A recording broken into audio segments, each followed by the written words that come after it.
பிடிச்சிக்கலாமா sir கொம்பு உடஞ்சில போடுங்க sir. ஏன் பின்னாடி வர பின்னாடி வரக்கூடாது சுத்துது சார். சார் கம்பு மட்டும் கால் வச்சுக்கோங்க. சரி சரி இப்போ போங்க போங்க போங்க. இல்லை நீங்கள் போங்க. அவரே வராரா? ஏய் நீ ஏயா நடுவில் வராரு. ஏய் ஒரு ஸ்டார்டிங் நடுவுல இருந்து போறாரு அவர் இப்போ புது ட்ரெஸ் கடைக்கு போ. புது ட்ரெஸ் வாங்க போ. வீட்டு கொண்டாங்க புது ட்ரெஸ். அட்வென்ச்சர் தெரியும். நாங்க போடுற அட்வென்ச்சர் தான் இது.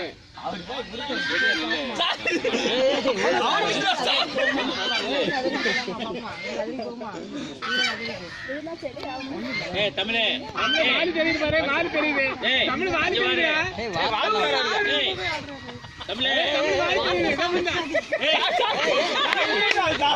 இருங்க சார். நல்லா நீ எங்க இருந்து வர நீ இடையில இருந்து வர நீ ஏய் ஐயா கல்லாட்டாரு மறுபடியும் மழை பண்ணுவாங்க.